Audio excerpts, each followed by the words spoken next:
AdMath, May, June 2022. Number 1. Consider the quadratic equation qx squared minus 4px plus pq squared equals 0, where p and q are both positive integers. That means they're both positive whole numbers. Part 1. Express the sum and the product of the roots of the equation in terms of p and q. Right? And these are just rules we have to remember. The sum of the roots is negative b over a, and the product of the roots is going to be c over a. Right? And in this case, equations are written in the form ax squared plus bx plus c. So in this case, a is q, b is negative 4p, and c is the whole of positive pq squared. So negative b over a, that would be minus negative 4p over q, which just ends up being positive 4p over q. And then c over a is going to be pq squared over q. And one of the q's cancel from the top and the bottom, so we end up with just pq. Part 2. Determine the value for q such that the sum of the roots is equal to the product of the roots. If the sum is equal to the product, then that means 4p over q is equal to pq. Right? And then we can bring across the denominator, so bring across the q. So we get pq squared, because q times q makes q squared. Let's divide both sides by p.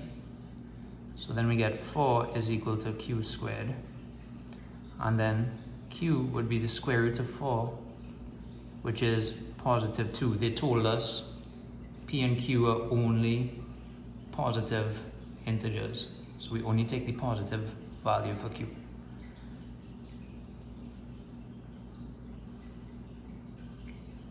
Part 3. If the sum of the roots of the equation is 20, use your answer from A part 2 to determine a value for p. And the sum of the roots is 4p over q. So we know 4p over q is equal to 20. And we worked out q is 2. Bring over the denominator, or you could work this out. So this ends up being 2p is equal to 20. P would be 20 over 2, which is 10. And then part 4, hence express the given quadratic equation in terms of its numerical coefficients. Let's just go and check what the equation was. Qx squared minus 4px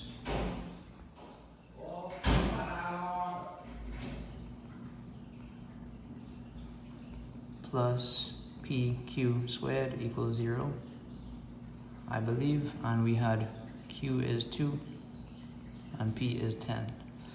Let me just recheck that. Qx squared minus 4px plus pq squared. Yep. Right, and we are replacing q with 2 and p with 10. So this is 2x squared minus 4 times 10x plus 10 by 2 squared. And multiplying shouldn't be a problem. 2 squared is 4 times 10 is positive 40. Part B. A series is given by this here.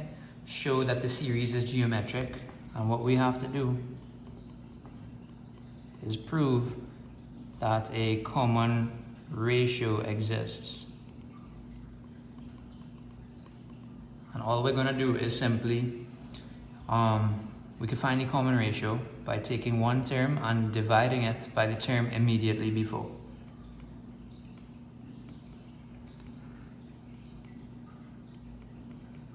Right, so you could take term 2, divide by term 1. You could also take term 3, divide by term 2. You could also take term 4 divided by term 3, etc. So we have minus 5 over 25. Is that equal to positive 1 over minus 5? And is that equal to negative 1/5 divided by 1?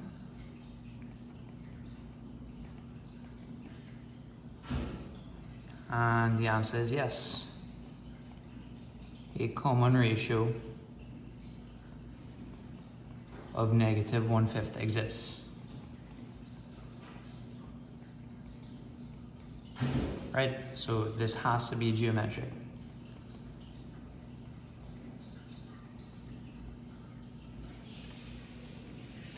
Calculate the sum to infinity of the series, giving the answer to 2 decimal places. Right, and they give you this formula in the formula sheet, so we don't have to stress too much. A is the first term in the series, which is 25. And R is a common ratio, which we worked out is negative 1/5.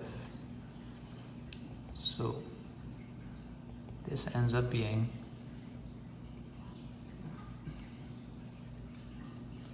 just running out of space, so I'm putting it over here.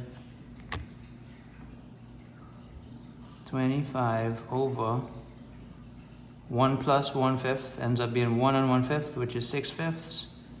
And they asked us to do this to 2 decimal places, so in the calculator. And we get 20.83.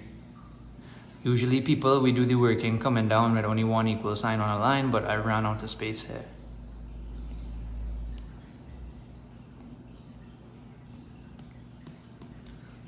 And then part C, a recent university graduate was offered a starting salary of $720,000 for the first year, with increases of $5,000 at the start of every year thereafter. Determine the number of years to the nearest whole number that it would take for her annual salary to be 20% greater than her salary in the first year. So 20% greater than 720,000. That's going to be 1.2 times 720,000. Right? Type that in. 864,000.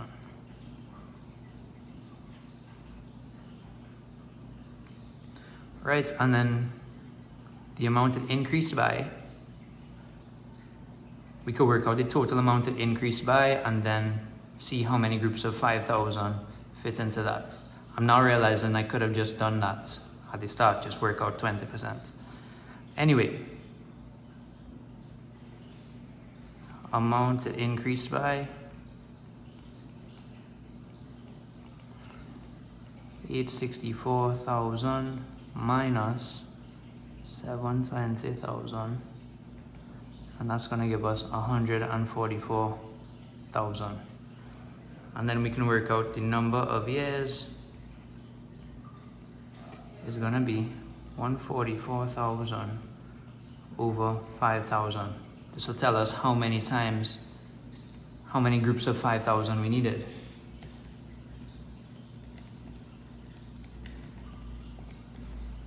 Right, and we get 28.8 years,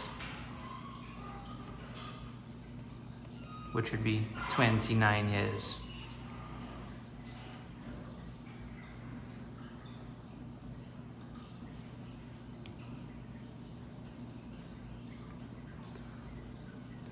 Number 2, when the polynomial expression given here is divided by x plus 1 and x minus 2, the same remainder of 64 is obtained. Right? So this is remainder theorem. We could find the number that we can plug in by setting whatever we are dividing by equal to 0 and working out what x would be. So when we plug in minus 1 into this equation where x is, we are supposed to get 64.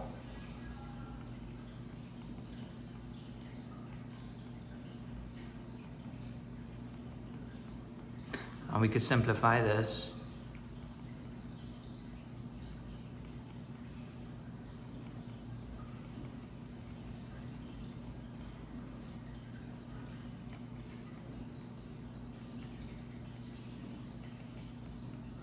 Right, and we can make it look nice.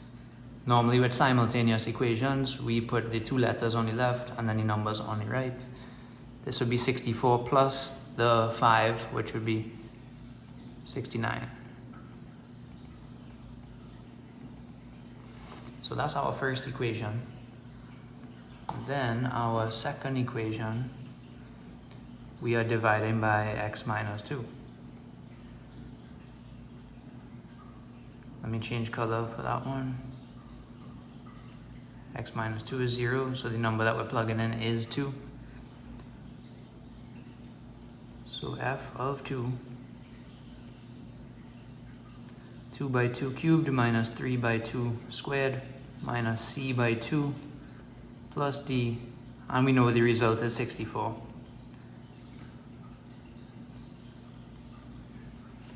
If you are good at working this out, you can just put the answers one time. 16 minus 12 minus 2c plus d equals 64.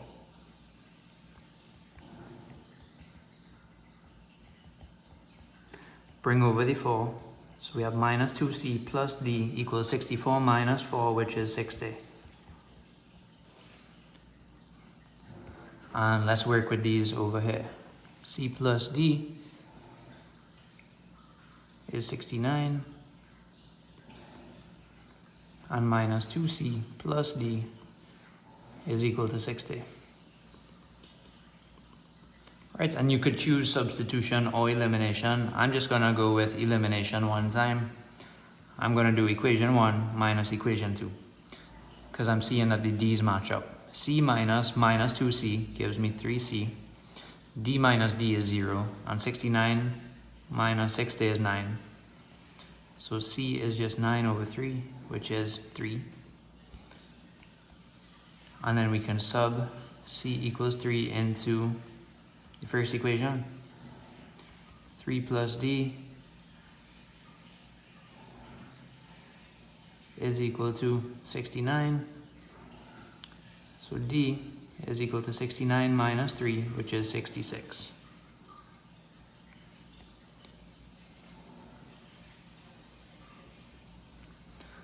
Part B, show that this expression is the same as root 5 over 3. Okay, so we have root 25 over root 45. And we can break this down, and we know that 25 is the same as root 5 times root 5. And then with this denominator, the greatest perfect square factor that could go into 45 is 9. And we know that 9 times 5 is 45. One of these cancels with this. So we end up with root 5 over root 9. And we know that root 9 is 3. And it's as simple as that.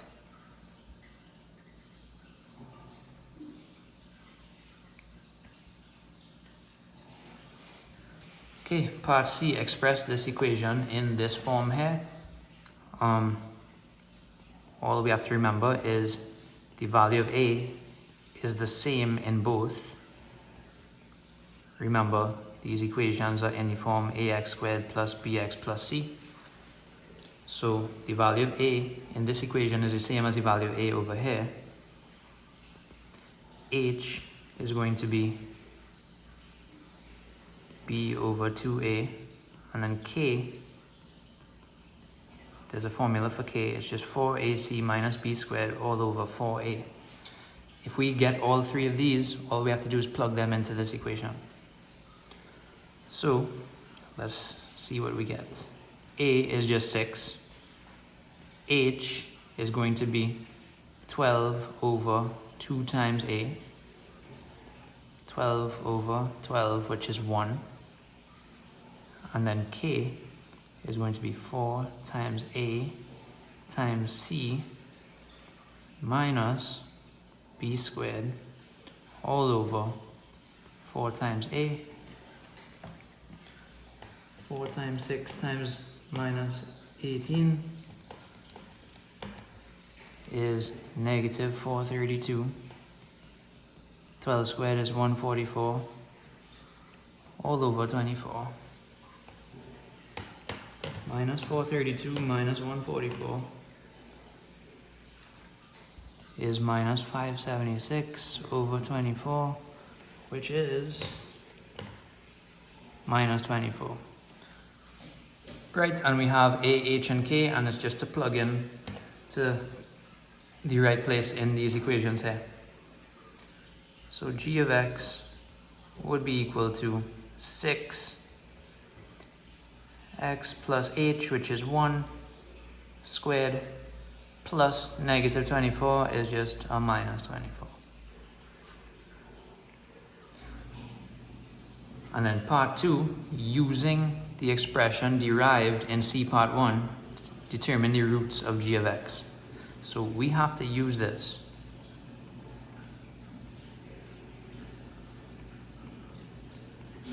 Right, and the roots are the same as the x-intercepts. And x-intercepts occur when the equation is equal to 0. So we could set this equal to 0. And then we get 6 times x plus 1 squared equals 24 if we bring that over. Now we could bring over the 6. So x plus 1 squared is equal to 4. Square root both sides. So x plus 1 is going to be equal to the positive or negative version of root 4, which is plus or minus 2. And we have to work this out once with the plus sign and once with the minus sign. So x plus 1 could be positive 2, or x plus 1 could be negative 2. Bring over the 1. X could be equal to 1, or x could be equal to minus 3. Right, so those are our roots there.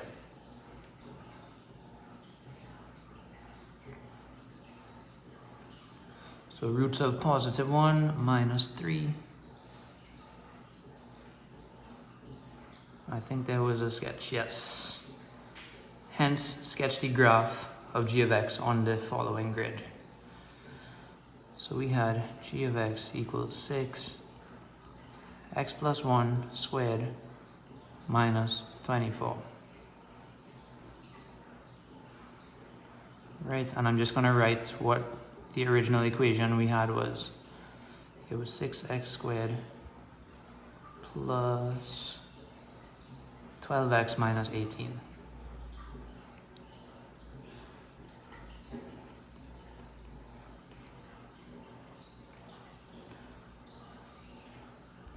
Okay, and we have important things that we need on this graph. We have our x-intercepts are 1 and minus 3. Our vertex is located at negative h and k, so all you have to do is change the sign of this and keep the sign of this. So our vertex is at negative 1, negative 24. And another thing that we need for a sketch is a y-intercept. And that's just the value of c, or you can plug in 0 into the equation. So our y-intercept, plug in 0 where x is 0 plus 0 minus 18. Our y-intercept is minus 18. Okay, and just use your ruler when you're doing this. Oh, and one more thing. We have to know the shape of the graph, whether it opens up or down. So our a value is positive. We know it's going to open up and look like a U.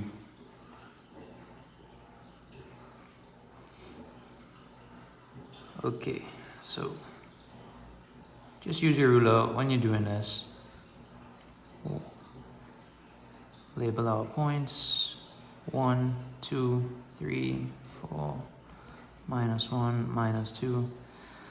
And our y values, they go into very negative numbers. Let's use an appropriate scale. We could probably go down in minus 6s.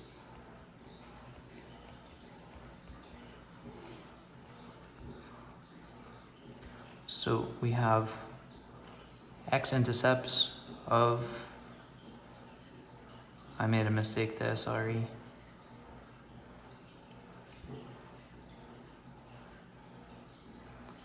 Minus 3. X-intercepts of positive 1 and minus 3.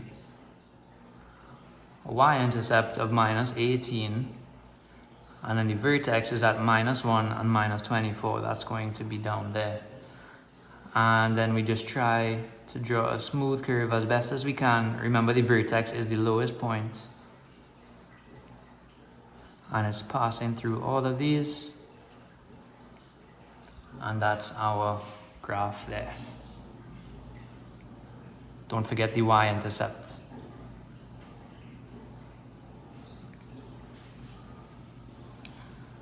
Number 3, the equation of a circle is x squared plus y squared plus 4x minus 8y plus 10 equals 0. Determine the coordinates of its center and the length of the radius of the circle. Right, we are supposed to remember that a circle has the equation given by this: x squared plus y squared plus 2fx plus 2gy plus c equals 0. And the coordinates of the center are at negative f and negative g. So all we have to do is simply take the coefficient of x and y and divide by negative 2. That's the shortcut, but let's do it the long way. So if 2f is equal to 4, and if 2g is equal to negative 8, f would be 4 over 2, which is 2, and negative f would be negative 2. G would be negative 8 over 2, which is negative 4, and then negative g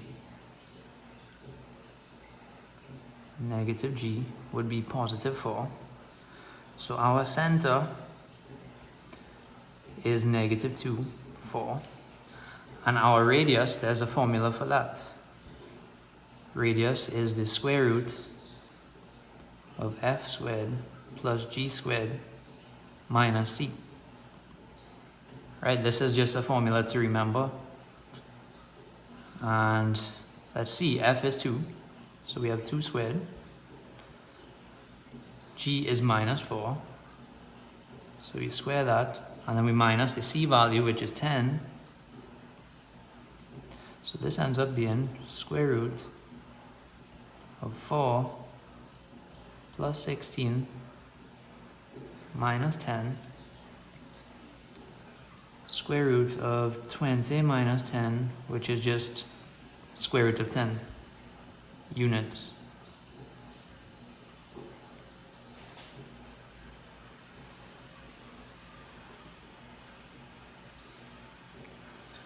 And then part 2, determine the equation of the tangent to the circle at the point P is minus 5, 5. So we can do a sketch of the circle. The center is at minus 2, 4.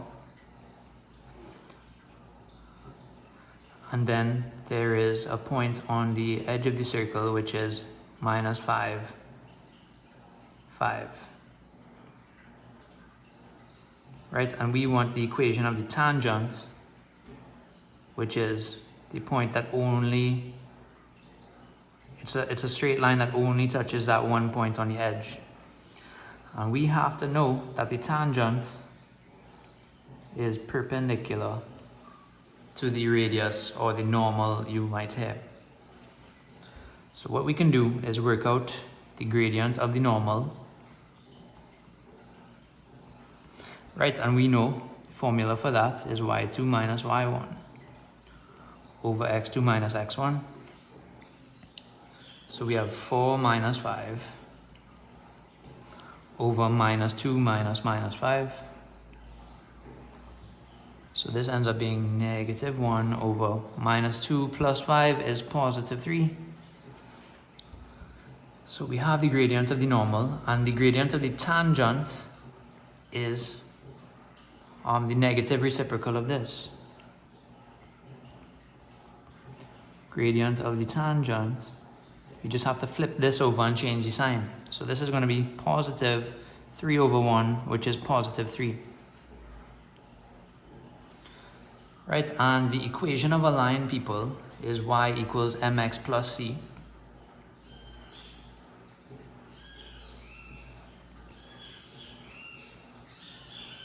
Right, so the only thing that we are missing is the c value. We have the m value for the tangent, we just need the c value.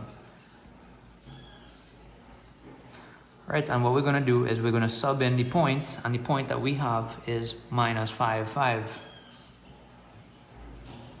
And also m is equal to 3. Let's plug that into this. So y is positive 5, m is 3, x is negative 5, and then we don't know plus c. But we're going to figure it out now. All we have to do is move this across. And once we find c, we just have to replace the m and the c in the y equals mx plus c equation. So we have y is equal to 3x plus 20. That's the equation of your tangent.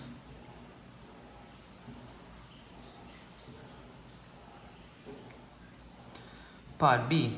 The vectors OX and OY are such that OX is equal to 4i plus 4j and OY is equal to I minus 4j.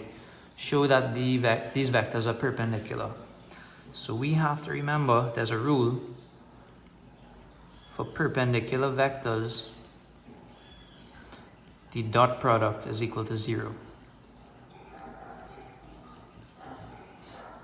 Right, and the dot product is just you take the coefficients of I, you multiply them by each other, and you add them to the product of the coefficients of j. So we can do OX dotted against OY is equal to 4 times 1 plus 1 times minus 4. This ends up being 4 plus negative 4, which is 0. Right, and that's all we had to do. I don't know why this is 5 marks. And then part C, the diagram below, not drawn to scale, shows a chord AB which subtends an angle of 0.5 radians at the center O of a circle of radius 10 centimeters. Given that the area of triangle AOB is a half r squared sine theta, calculate the area of the shaded region. So this whole thing with the shaded part is a sector, and the area of the whole sector, there's a formula for that. It's just a half r squared theta, but we have to make sure our calculator's in radians when we do this. Right, we know the radius is 10 and theta is 0.5. Change your calculator to radians and let's go. We have a half times r squared times 0.5, and we get 25 centimeters squared. So we know the area of the whole thing, and then if we work out the area of the triangle using this formula and we take it away, we get the area of the shaded region. So let's go. Area of the triangle is half r squared sine theta. Again, make sure your calculator is in radians. So we have a half times r squared times sine of 0.5.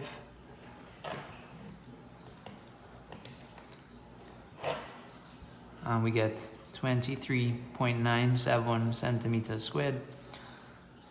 So the area of the shaded region